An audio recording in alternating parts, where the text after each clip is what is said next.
Kalau menurut Mas Syarif, kira-kira bisa nggak sih kita nanam tanaman di Mars gitu, Mas?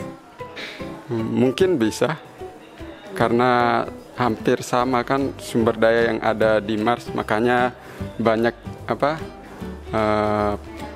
orang-orang terkenal yang ingin pergi ke sana. Oke, jadi bisa ya kalau menurut Mas Syarif. Nah, kalau seandainya Mas Syarif dikasih kesempatan ke Mars, terus disuruh nanam nih, kira-kira mau nanam tanaman apa, Mas? Apa ya? Kurang tahu. Mungkin tanaman buah-buahan dulu kali. Kenapa tuh? Supaya bisa tinggal di sana. Kakak percaya nggak sih kalau misalnya planet Mars itu bisa dijadiin lahan pertanian? Bisa. Kalau Kak Vanessa? Percaya bisa. Bisa. Nah, kalau kira-kira disuruh nanam tanaman di Mars nih Kak, kira-kira kakaknya tuh mau nanam tanaman apa? Tanaman yang berbuah gitu, berbunga. Kenapa gitu Kak? Biar indah aja gitu kalau ada bunganya. Kalau Kak Vanessa? Kalau aku lebih kayak tanaman sayuran gitu, buah-buahan. Karena apa ya? Kalau misalnya ada sayur buah gitu, itu bisa kemungkinan manusia hidup di sana kan. Nah Pak, Bapak percaya nggak sih kalau misalnya suatu saat nanti selain di bumi kita bisa bertani di planet Mars gitu misalnya? Sampai saat ini belum percaya karena belum pernah ke sana. Nah, kalau misalnya nih Pak, seandainya di Mars tuh ada tanah yang bisa ditanemin nih, Bapak kira-kira mau nanam tanaman apa? Saya nggak mau berkira-kira karena ke sana juga belum ya belum berminat untuk tanam apa. Halo Sobat Agro, kembali lagi di channel AgroZin ID yang selalu memberikan informasi menarik dan up to date seputar dunia pertanian. Nah Sobat Agro, pernah nggak sih kalian membayangkan jika suatu saat nanti ada manusia yang hidup di Mars? Dan walaupun ada, bukankah mereka tetap membutuhkan makanan? Untuk memenuhi kebutuhan makanan itu, mungkinkah ada pertanian di Mars? Atau mungkinkah ada tumbuhan yang bisa hidup di lingkungan se-ekstrim Antartika yang katanya mirip dengan Mars? Jawabannya mungkin bisa iya, tapi bisa juga enggak. Mungkin akan sedikit terdengar tidak masuk akal kalau misalnya kita bilang bisa aja bertani di Mars. Tapi dengan keberadaan teknologi saat ini, apa sih yang nggak mungkin? Seperti tumbuhan ini dan juga tumbuhan-tumbuhan lain di sekitar saya ini, mungkin saja nanti suatu saat akan ditemukan di Mars. Yuk kita simak penelusuran tim AgroZin tentang misi pembangunan pertanian di Mars.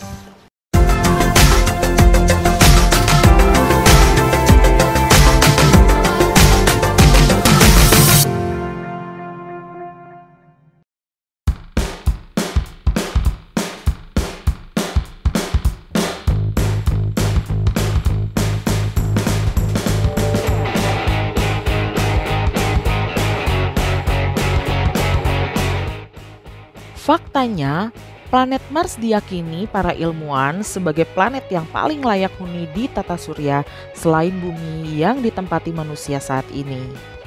Tapi, apakah dengan adanya kemiripan tersebut, lantas membuat Mars bisa dijadikan sebagai lokasi bertani?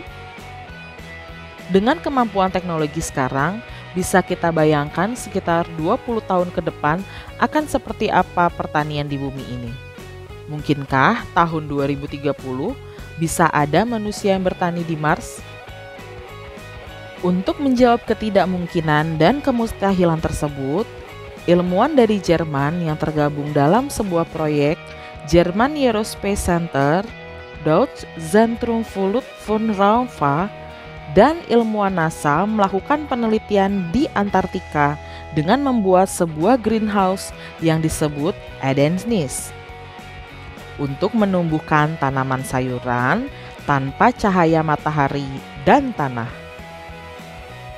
Greenhouse ini merupakan bagian dari Stasiun 3 Neumayer, sebuah stasiun penelitian Antartika yang dioperasikan oleh Institut Alfred Wegener Jerman dari Pusat Penelitian Kutub dan Kelautan Helmholtz di Bremerhaven.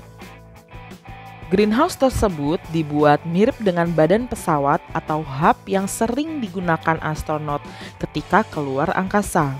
Mungkin hal tersebut dilakukan sebagai bentuk penyesuaian dengan lingkungan di Mars. Dan untuk pertama kalinya, Greenhouse Adonis berhasil memanen sayuran di Antartika. Sebenarnya bukan tanpa alasan para ilmuwan memilih Antartika sebagai lokasi penelitian. Hal ini karena Antartika dianggap sebagai lokasi yang memiliki kondisi yang hampir sama dengan bulan dan Mars di bumi. Jenis tanaman hijau yang berhasil dipanen pertama kali di Greenhouse Adonis adalah lobak, mentimun, paprika, dan selada. Selain itu, berbagai jenis tanaman yang dicanangkan dalam penelitian tersebut, termasuk jenis rempah-rempah seperti peterseli, bawang, kemangi, dan ketumbar, telah berhasil tumbuh di Greenhouse Adonis. Greenhouse yang dijadikan sebagai lokasi penelitian ini memiliki area pertumbuhan seluas 130 kaki atau 12 meter persegi yang menggunakan siklus air loop tertutup dengan es yang dimurnikan di dalam stasiun.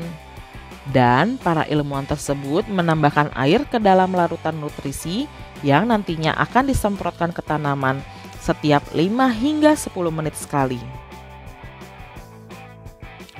Greenhouse Adonis ini juga dilengkapi dengan pencahayaan artifisial yang dibuat menggunakan LED khusus dan disesuaikan dengan sinar matahari. Nah, LED ini bisa dikendalikan secara individual dan bisa digunakan untuk menyinari tanaman sampai 16 jam sehari. Di dalam ruangan greenhouse tersebut juga ada tangkai karbon dioksida yang berfungsi untuk menjaga tingkat udara yang tepat bagi tanaman. Daniel Schubert yang menjadi pimpinan proyek greenhouse ini mengatakan bahwa timnya juga sedang mengembangkan lengan robotik yang berfungsi untuk membantu pemanen mentimun dan mengembangkan aplikasi data besar untuk mengurangi resiko tanaman di dalam kontainer. Sejauh ini, penelitian Greenhouse Adonis ini dianggap cukup berhasil. Nah, selain penelitian tim NASA, ada sekelompok ilmuwan di Wageningen University and Research Center Belanda melakukan penelitian yang sama dengan menanam 10 komoditas tanaman seperti tomat, gandum hitam, lobak, kacang polong, daun bawang, bayam, roket tanaman, selada, quinoa, dan daun bawang di tanah yang dibuat sama dengan tanah Mars. Percobaan tersebut berhasil menumbuhkan tanaman yang ditanam di tanah yang dibuat semirip mungkin dengan Mars, meskipun tanaman tersebut belum diuji layak atau tidak untuk dimakan. Namun, hal mengembirakannya adalah sangat menarik ketika kita mengetahui bahwa tanah di Mars bisa menumbuhkan tanaman pangan manusia. Dan menurut Arsen, salah satu dari ilmuwan tersebut, melalui penelitian ini, maka perjalanan ke Mars akan menjadi event yang paling ditunggu-tunggu. Ada juga nih Sobat Agro, salah satu penelitian dari Pusat Riset Penelitian di Wageningen, yaitu Wigger Wermeling, yang mengungkapkan bahwa hasil pertanian di Mars aman untuk dimakan. Yang pasti, dia mengungkapkan hal ini sudah berdasarkan fakta dari penelitian yang dilakukan. Wermeling juga bilang bahwa lumpur dan beragam bahan yang ada di bumi bisa dijadikan sebagai campuran yang menyerupai tanah Mars.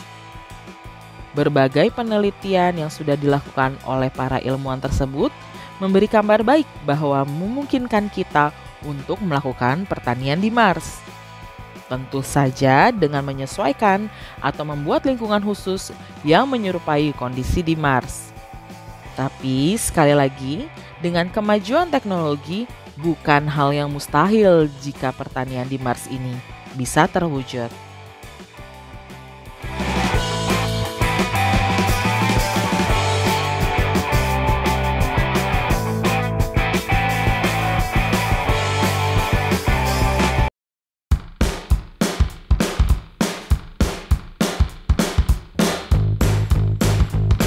Nah, itu dia pembahasan mengenai mungkinkah ada pertanian di Mars dan mungkinkah ada manusia yang bisa bertahan lama di sana dengan mengandalkan hasil pertanian tersebut.